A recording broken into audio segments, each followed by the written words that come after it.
ಹಳೆಯ ಮೈಸೂರು ಭಾಗದಲ್ಲಿ ನವರಾತ್ರಿ ಸಂದರ್ಭದಲ್ಲಿ ಮನೆಗಳಲ್ಲಿ ಬೊಂಬೆಗಳನ್ನು ಕೂರಿಸುವ ಸಂಪ್ರದಾಯವಿದೆ.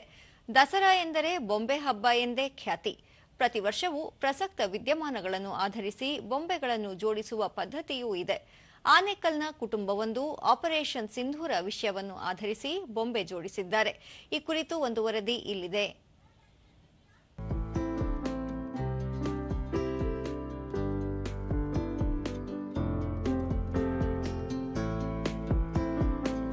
ನಾಡಹಬ್ಬ ದಸರಾ ಸಂಭ್ರಮ ಎಲ್ಲೆಡೆ ಮನೆ ಮಾಡಿದೆ. ನವರಾತ್ರಿ ಸಂದರ್ಭದಲ್ಲಿ ಹಳೆ ಮೈಸೂರು ಭಾಗದಲ್ಲಿ ಮನೆಗಳಲ್ಲಿ ಗೊಂಬೆ ಕೂರಿಸುವ ಸಂಪ್ರದಾಯವಿದೆ. ಅದರಲ್ಲೂ ಮಹಾರಾಜ ಮಹಾರಾಣಿ ಪಟ್ಟಾಭಿಷೇಕವನ್ನು ಬಿಂಬಿಸುವಂತೆ ಬೊಂಬೆಗಳನ್ನು ಕೂರಿಸಲಾಗುತ್ತದೆ. ಚಂದನದ ಗೊಂಬೆಗಳ ಈ ಪ್ರದರ್ಶನ ನವರಾತ್ರಿ ಸಂಭ್ರಮಕ್ಕೆ ಮೆರುಗು ನೀಡುತ್ತದೆ.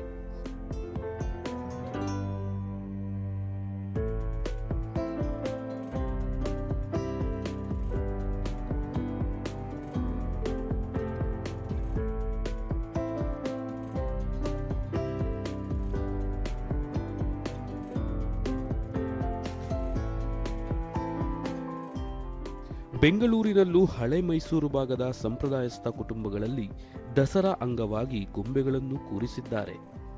ಬನ್ನೇರುಘಟ್ಟ ಮುಖ್ಯ ರಸ್ತೆಯ ಕೊಟ್ಟಿಗೆರೆ ಬಳಿ ಮದನ್ ಮಂಜುಳಾ ದಂಪತಿ ಈ ಬಾರಿ ಆಪರೇಷನ್ ಸಿಂಧೂರ ವಿಷಯವನ್ನಾಧರಿಸಿ ಬೊಂಬೆ ಜೋಡಿಸಿರುವುದು ಎಲ್ಲರನ್ನೂ ಆಕರ್ಷಿಸುತ್ತಿದೆ.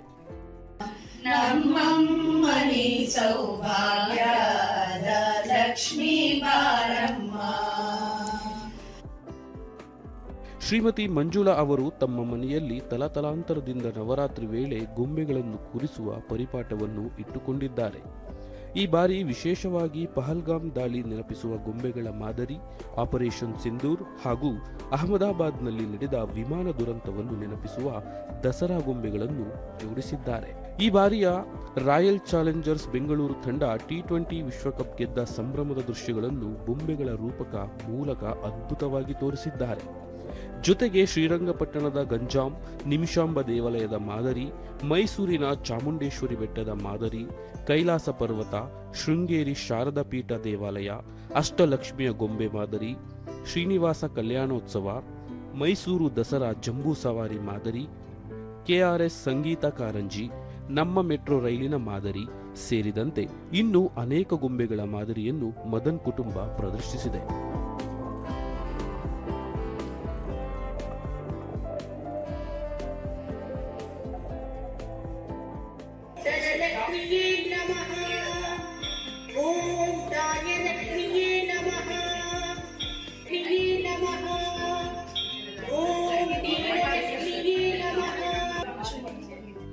ದೂರದರ್ಶನದೊಂದಿಗೆ ಮದನ್ ತಾವು ಮೂಲತಃ ಮಂಗಳೂರಿನವರಾಗಿದ್ದು ದಸರಾ ಗೊಂಬೆಗಳ ಬಗ್ಗೆ ಹೆಚ್ಚಿನ ಆಸಕ್ತಿ ಇರಲಿಲ್ಲ. ಆದರೆ ಬೆಂಗಳೂರಿಗೆ ಬಂದ ಬಳಿಕ ಗೊಂಬೆ ಕೂರಿಸುವ ಪದ್ಧತಿ ಬೆಳೆಸಿಕೊಂಡಿದ್ದೇವೆ. ಪ್ರತಿ ವರ್ಷ ವಿಶೇಷ ರೀತಿಯ ಘಟನೆಗಳನ್ನು ಮೆಲುಕು ಹಾಕುವ ಗೊಂಬೆಗಳನ್ನು ಕೂರಿಸುತ್ತೇವೆ ಎಂದರು. ನಾವು ಪ್ರತಿ ವರ್ಷ ಕಾನ್ಸೆಪ್ಟ್ ಅಂದ್ರೆ ಆಯಾ ವರ್ಷಕ್ಕೆ ಏನೇನ್ ಟ್ರೆಂಡ್ ಇರುತ್ತೆ ಅದನ್ನ ತಗೊಂಡ್ಬರ್ತೀವಿ. ಯಾಕೆ ರೀಸೆಂಟ್ ಆಗಿ IPL T20 ಮ್ಯಾಚ್ RCB ಗೆದ್ರು. ಅದು ವಿಜಯೋತ್ಸವನ ತೋರಿಸಿ ಆ ವಿಜಯೋತ್ಸವದಲ್ಲಿ ಎಷ್ಟೋ ಜನ ಕಾಲ್ ತುಳಿತ ಸತ್ತೋದ್ರು. ಅದನ್ನ ಕೂಡ ನಾವು ತೋರ್ಸೋ ಪ್ರಯತ್ನ ಮಾಡಿ, ಅಂದ್ರೆ ಈ ವರ್ಷದಲ್ಲಿ ಏನ್ ನಡೆದಿರುತ್ತೆ ಅದನ್ನ ತೋರ್ಸೋ ಪ್ರಯತ್ನ ನಾವು ಮಾಡಿದ್ವಿ.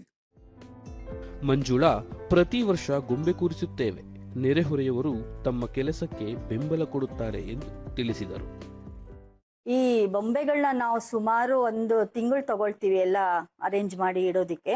ಆಮೇಲೆ ಅದೇ ತರ ನಾವು ಅದನ್ನ ಎತ್ತಿಡೋದಕ್ಕೂ ನಮ್ಗೆ ತುಂಬಾ ಕಷ್ಟ ಆಗತ್ತೆ. ಒಂದೊಂದು ಬೊಂಬೆನೂ ನಾವು ಒಂದೊಂದು ಪೇಪರ್ ಅಲ್ಲಿ ರ್ಯಾಪ್ ಮಾಡಿಬಿಟ್ಟು ಕರೆಕ್ಟ್ ಆಗಿ ಒಂದು ಬಾಕ್ಸ್ ಅಲ್ಲಿ ಹಾಕಿ ಅದು ಲೇಬಲ್ ಮಾಡ್ತೀವಿ. ಅದರಿಂದ ಪ್ರತಿಯೊಂದು ನಾವು ಒಂದು ಬುಕ್ ಮೇಂಟೈನ್ ಮಾಡಿದೀವಿ. ಅದರಲ್ಲಿ ನಾವು ಕರೆಕ್ಟ್ ಆಗಿ ಎಲ್ಲ ಲೇಬಲ್ ಮಾಡಿಬಿಟ್ಟು ಒಂದೊಂದು ಬಾಕ್ಸ್ ಅಲ್ಲಿ ಏನೇನಿದೆ ಅನ್ಬಿಟ್ಟು ಇಡ್ತೀವಿ. ಸ್ಥಳೀಯರಾದ ಪ್ರಮೋದ್ ಗೊಂಬೆಗಳನ್ನು ಕೂರಿಸುವುದು ಸವಾಲಿನ ಕೆಲಸ. ಮದನ್ ದಂಪತಿ ಆ ಕೆಲಸವನ್ನು ಅಚ್ಚುಕಟ್ಟಾಗಿ ಮಾಡಿಕೊಂಡು ಬಂದಿರುವುದು ನಿಜಕ್ಕೂ ಅಭಿನಂದನಾರ್ಹ ಎಂದರು. ಮಕ್ಕಳಿಗೆ ಎಜುಕೇಶನ್ ಕೊಡುವ ಸಲುವಾಗಿ ಅದನ್ನು ಪ್ರತಿಬಿಂಬಿಸುವ ಪ್ರಯತ್ನವನ್ನು ಮಾಡ್ತಾರೆ. ಇದು ನಿಜವಾಗಿ ಶ್ಲಾಘನೀಯ. ಈ ಸೈನ್ಸ್ ಪ್ರದರ್ಶನಗಳನ್ನು ಮಾಡಿದಾರಲ್ವಾ, ಇದನ್ನೆಲ್ಲ ನೋಡಿ ನೀವು ಕಲಿತು ನಿಮಗೂ ಒಂದು ಧೈರ್ಯ ಸ್ಫೂರ್ತಿ ಬಂದು ನಿಮ್ಮ ಮನೆಗಳಲ್ಲೂ ಮಾಡಿ. ಒಟ್ಟಿನಲ್ಲಿ ಮದನ್ ದಂಪತಿ ತಮ್ಮ ಮನೆಯಲ್ಲಿ ದಸರಾ ಗೊಂಬೆಗಳ ಮೂಲಕ ಪೌರಾಣಿಕ ಕಥೆಗಳನ್ನು ಮಕ್ಕಳಿಗೆ ಸರಳವಾಗಿ ತಿಳಿಸಿಕೊಡುವ ಕೆಲಸ ಮಾಡುತ್ತಿದ್ದಾರೆ. ಅಲ್ಲದೆ ಪ್ರತಿ ವರ್ಷವೂ ಹೊಸ ವಿಷಯಗಳೊಂದಿಗೆ ದಸರಾ ಗೊಂಬೆಗಳನ್ನು ಕೂರಿಸುವ ಈ ಕುಟುಂಬದ ಗೊಂಬೆ ಪ್ರೀತಿ ಮೆಚ್ಚುವಂಥದ್ದು.